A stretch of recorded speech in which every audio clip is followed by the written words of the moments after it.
Awal masa dewasa adalah persimpangan jalan yang penuh tanda tanya.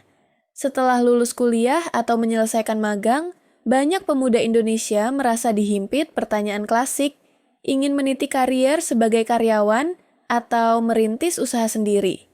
Statistik memperlihatkan bahwa pada 2024 jumlah wirausaha mapan di Indonesia untuk pertama kalinya menembus 5,01 juta, tetapi wirausaha pemula turun ke 51,55 juta. Sementara itu, Badan Pusat Statistik mencatat sekitar 56 juta orang berwirausaha pada 2023. Namun, rasio wirausaha hanya 3,47% dari total penduduk dan wirausaha muda 20-29 tahun baru 6,1 juta atau sekitar 11%. Artinya, meski usaha mulai tumbuh, sebagian besar lulusan baru masih memilih dunia kerja formal karena dianggap lebih aman. Bayangkan dua sahabat, Farah dan Bima. Farah memutuskan bekerja di perusahaan teknologi sebagai analis data. Setiap pagi ia berseragam, menghabiskan 8 jam di kantor, mendapat gaji tetap, tunjangan kesehatan dan jaminan hari tua, serta menikmati libur akhir pekan. Bima sebaliknya, setelah di PHK saat pandemi, ia memilih membuka kedai kopi kecil di dekat kampus dengan modal tabungan dan dukungan keluarga. Bima mengelola jam kerjanya sendiri, mengatur menu kopi, menghadapi pelanggan, dan bermimpi mengembangkan usahanya menjadi franchise. Keduanya sama-sama menginginkan hidup berkecukupan dan kebebasan, tetapi jalan yang ditempuh berbeda. Kisah Farah dan Bima adalah gambaran dilema yang ingin kita kupas. Apa kelebihan dan kekurangan menjadi karyawan atau pengusaha? Bagaimana kesiapan mental yang diperlukan? Dan apakah mungkin mengambil jalan tengah yang menggabungkan keduanya? Menjadi karyawan menawarkan banyak hal yang diidamkan anak muda. Stabilitas, struktur, dan fasilitas. Menurut artikel OCBC, karyawan memperoleh gaji bulanan yang stabil sehingga perencanaan keuangan lebih mudah.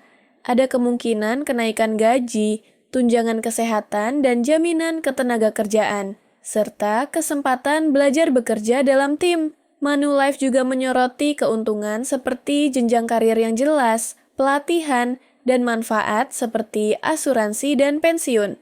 Hal ini didukung oleh Instiki yang menyebutkan bahwa karyawan mendapat jadwal kerja teratur yang memudahkan menjaga keseimbangan hidup. Dalam dunia kerja modern, banyak perusahaan juga menawarkan paket kesejahteraan seperti kelas pengembangan diri, program kesehatan mental, dan fleksibilitas kerja jarak jauh. Namun stabilitas tersebut datang dengan konsekuensi. Pekerjaan kantoran kerap membuat rutinitas terasa monoton sehingga dapat menimbulkan kejenuhan fisik dan mental. Karyawan harus mematuhi kebijakan perusahaan dan arahan atasan.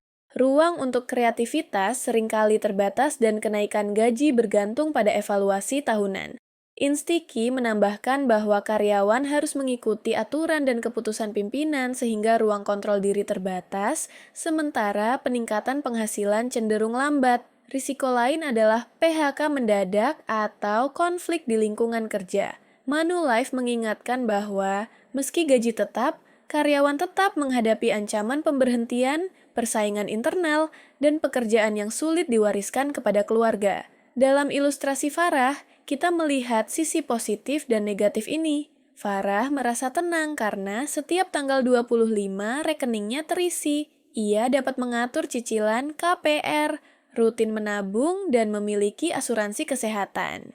Di kantor, Farah belajar bekerja dalam tim, memecahkan masalah, serta mengembangkan jejaring profesional. Tetapi setelah beberapa tahun, Farah mulai merasa jenuh dengan rutinitas rapat, laporan, dan tenggat waktu.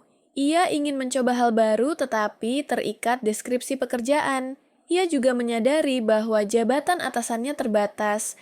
Untuk naik posisi, ia harus menunggu rekan senior pensiun atau pindah.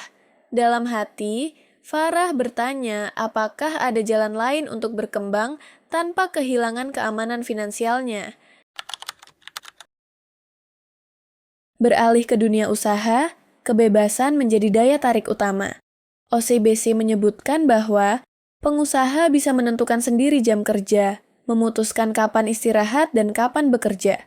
Mereka dapat membangun bisnis sesuai minat dan hobi, menjadi bos bagi diri sendiri, dan mengembangkan kemampuan kepemimpinan. Artikel Deposito BPR menambahkan bahwa pengusaha bebas menetapkan strategi bisnis, tidak dibatasi perintah atasan, serta dapat menciptakan lapangan kerja. Instiki menekankan bahwa wirausaha memiliki kebebasan untuk mengatur kreativitas dan berpotensi memperoleh penghasilan lebih tinggi dibanding gaji tetap. Selain itu, usaha yang sukses dapat diwariskan kepada anak cucu. Hal ini jarang terjadi pada pekerjaan kantoran. Namun, kebebasan membawa risiko. OCBC mengingatkan bahwa penghasilan pengusaha tidak stabil karena dipengaruhi permintaan dan situasi pasar. Ada tuntutan dari pelanggan, persaingan ketat, serta kemungkinan bangkrut. Deposito BPR memperinci risiko finansial, biaya modal yang besar, sewa tempat, gaji karyawan, peralatan, kebutuhan memahami pasar dan konsumen, kesulitan mendapatkan modal tanpa jaringan, dan risiko kerugian atau kebangkrutan. Instiki juga mencatat bahwa pengusaha harus menangani ketidakpastian pasar, mengelola tim, dan memikul tanggung jawab atas setiap keputusan. Manulife menambahkan bahwa bisnis membutuhkan komitmen jangka panjang, modal, serta pekerja yang dapat dipercaya. Kegagalan bisa datang kapan saja. Oleh karena itu, menjadi pengusaha bukan hanya tentang ide kreatif, tetapi juga ketangguhan menghadapi fluktuasi pendapatan dan tekanan finansial. Mari kita tengok cerita nyata. Faisal Bahri, seorang guru ngaji asal Bekasi, menjadi terkenal setelah ia nekat resign dari pekerjaannya dan memulai usaha keripik ubi jalar dan singkong hanya dengan modal Rp50.000. Awalnya, dia membagi produknya ke warung kelontong milik orang tuanya, berinovasi dengan kemasan lebih besar, dan produksi mencapai 20 kg per hari. Namun, kesuksesan awal itu diuji. Usahanya pernah merosot ke titik nol hingga ia harus memulai dari minus dan ratusan bal keripiknya tidak laku terjual. Berkat bantuan Dinas Usaha Kecil dan Menengah, UKM, pembaruan kemasan, sertifikasi halal, dan keberanian masuk ke retail modern, ia berhasil bangkit. Kini orderannya mencapai 500 paket per hari dengan omset sekitar 60 juta rupiah per bulan dan ia membuka lapangan kerja bagi banyak orang. Kisah Faisal menggambarkan pahit manis dunia usaha, kebebasan untuk menentukan arah bisnis, tetapi juga rentan terhadap kegagalan mendadak, sekaligus potensi bangkit lebih kuat jika terus belajar dan berinovasi.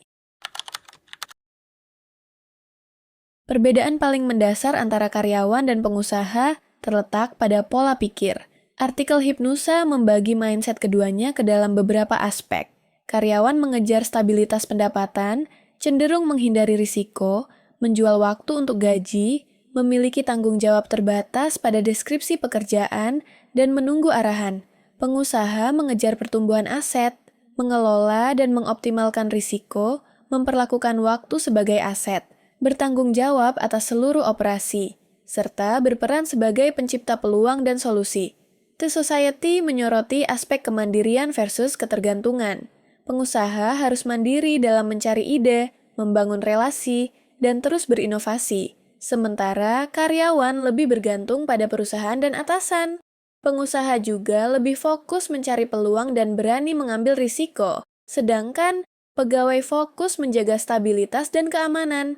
Dalam menghadapi kegagalan, pengusaha melihatnya sebagai pelajaran dan bagian dari proses. Sementara karyawan cenderung menganggap kegagalan sebagai akhir atau ancaman penilaian atasan. Perubahan dari karyawan menjadi pengusaha membutuhkan revolusi mental. Hipnusa menuliskan beberapa tantangan yang kerap menghadang. Rasa takut, kehilangan penghasilan tetap, ketidakpercayaan diri untuk memimpin karena terbiasa dipimpin, dan kecanduan zona nyaman. Untuk menaklukkan tantangan ini, ada sejumlah pola pikir yang harus dibangun. Growth mindset memandang kegagalan sebagai bagian dari proses, belajar, kemampuan memecahkan masalah, melihat setiap masalah sebagai peluang, rasa tanggung jawab penuh terhadap kesuksesan dan kegagalan, pemikiran jangka panjang, bukan sekadar bulanan, serta kemampuan memanfaatkan leverage dan kolaborasi. The Society juga menegaskan bahwa pengusaha memikirkan tujuan jangka panjang, sementara karyawan lebih sering terjebak pada target harian. Selain pola pikir, kesiapan mental juga mencakup kemampuan mengelola stres, adaptasi, dan belajar. UCC mengingatkan bahwa meski pengusaha memiliki fleksibilitas tinggi, mereka rentan mengalami burnout karena tidak ada batasan jam kerja. Karyawan, sebaliknya, punya struktur jam yang jelas sehingga bisa memisahkan waktu kerja dan pribadi. Kesiapan mental artinya mampu menetapkan batas antara bekerja dan beristirahat, serta menyiapkan rencana darurat ketika pendapatan menurun. Manulife menekankan bahwa, bagi pengusaha, penting memiliki modal yang cukup dan komitmen jangka panjang serta menyiapkan pekerja yang andal. Sementara untuk karyawan, kesiapan mental adalah menerima kemungkinan PHK dan memanfaatkan waktu bekerja untuk belajar, membangun jaringan, dan menabung. Perubahan mindset tidak terjadi dalam semalam. Hipnusa menceritakan kisah Eka Sari, seorang mantan staf keuangan yang memutuskan merintis usaha skincare lokal setelah pandemi. Awalnya dia takut dan merasa tidak siap, namun setelah mengikuti pelatihan bisnis dan digital marketing, ia mulai berani mencoba. Kini omset bulanannya melebihi gaji 3 tahun terakhir. Langkah-langkah yang ia lakukan menjadi panduan berharga. Evaluasi diri, menilai kesiapan mental dan finansial, belajar dan edukasi, kursus, buku, podcast, membangun mindset positif dengan menghindari lingkungan toksik dan mencari komunitas bisnis, memulai kecil tetapi konsisten, serta mencari mentor atau coach. Kisah Eka Sari menunjukkan bahwa transisi berhasil bukan karena bakat semata, tetapi karena kemauan kuat untuk belajar, bersabar, dan menggali pengalaman baru. Setelah menimbang dua sisi mata uang ini, apakah kita harus memilih salah satunya? Tidak selalu. Artikel OCBC menyatakan tidak ada jawaban absolut. Seseorang bisa menjalankan keduanya, yaitu tetap menjadi karyawan sambil membangun usaha sampingan. Manulife juga merekomendasikan kombinasi ini karena pekerjaan tetap memberikan keamanan finansial, sementara usaha sampingan menawarkan peluang tambahan dan jalan belajar. Tentu tantangannya adalah manajemen waktu. Karyawan harus disiplin membagi waktu antara pekerjaan utama, bisnis sampingan, dan istirahat agar tidak burnout. Namun, dengan perencanaan yang matang, gaji bulanan bisa digunakan sebagai modal usaha dan perisai jika bisnis belum menghasilkan. Bima, sahabat Farah, adalah contoh nyata. Ia memulai kedai kopi sambil menjadi freelancer desain grafis. Selama setahun, gajinya dari proyek desain membiayai sewa ruko dan membeli mesin kopi. Jam kerjanya padat, namun ia memanfaatkan malam hari untuk belajar manajemen usaha dari video YouTube, mendengar podcast, dan mengikuti workshop. Ketika akhirnya memutuskan fokus penuh pada kedai kopinya, ia sudah punya basis pelanggan dan peralatan lengkap. Dengan memadukan pekerjaan dan usaha, Bima meminimalkan risiko finansial sambil tetap mengejar mimpi sebagai pengusaha. Pada akhirnya, pilihan antara menjadi karyawan atau pengusaha adalah keputusan personal. Faktor yang perlu dipertimbangkan meliputi kondisi keuangan, tanggungan keluarga, minat pribadi, toleransi terhadap risiko, dan visi jangka panjang. Jika stabilitas finansial dan struktur yang jelas lebih penting bagi Anda, bekerja sebagai karyawan mungkin tepat. Gunakan waktu tersebut untuk mengembangkan keterampilan, membangun jaringan, menabung, dan mencari peluang usaha sampingan. Jika Anda haus akan kebebasan, siap menanggung risiko, dan ingin menciptakan sesuatu dari nol, jalur wirausaha layak diperjuangkan. Dengan catatan, persiapkan modal, belajarlah dari kegagalan, dan bangun mental yang tahan banting. Dan jika Anda berada di antara dua dunia, ingatlah bahwa jalan tengah selalu terbuka. Jadilah karyawan yang terus belajar sambil membangun usaha kecil, seperti yang disarankan OCBC dan Manulife. Untuk generasi muda Indonesia, tantangan masa depan semakin kompleks. Persaingan kerja meningkat, teknologi terus berubah, dan krisis datang tiba-tiba. Namun peluang juga berlimpah. Digitalisasi menurunkan hambatan memulai bisnis dengan memungkinkan produk, dan layanan menjangkau pasar tanpa batas geografis dan membantu pemilik usaha mengurangi biaya operasional melalui sistem manajemen digital. Institusi pendidikan pun menyoroti digitalisasi UMKM sebagai kunci bertahan di ekonomi modern. Integrasi media sosial, e-commerce, dan pembayaran digital bukan lagi pilihan, tapi kebutuhan agar UMKM dapat memperluas pasar, meningkatkan efisiensi operasi, dan mengakses pelatihan daring.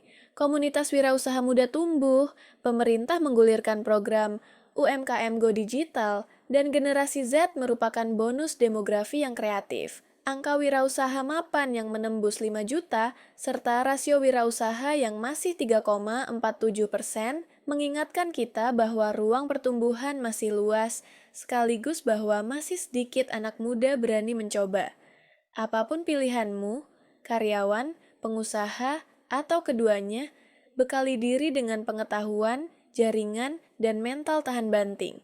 Seperti kata Faisal, rezeki bukan hanya untuk diri sendiri. Usaha yang kita bangun harus memberi manfaat bagi banyak orang. Jadikan perjalanan kariermu bukan sekadar mencari penghasilan, melainkan proses menemukan jati diri, memberi nilai bagi sesama, dan membangun masa depan yang bermakna. Pada akhirnya, yang terpenting bukanlah gelar karyawan atau pengusaha, tetapi bagaimana kita menggunakan waktu dan bakat untuk berkembang. Sebuah pekerjaan stabil bisa menjadi sarana belajar disiplin dan kerjasama. Sedangkan bisnis sendiri melatih keberanian, kreativitas, dan rasa kepemilikan. Bila kedua jalur ini didekati dengan sikap belajar terus-menerus, setiap pengalaman, entah itu proyek sukses atau usaha gagal, akan memperkaya perjalanan hidup. Dengan demikian, pilihan profesi menjadi bagian dari perjalanan panjang untuk tumbuh sebagai individu yang berdampak, bukan semata-mata perlombaan mengejar materi.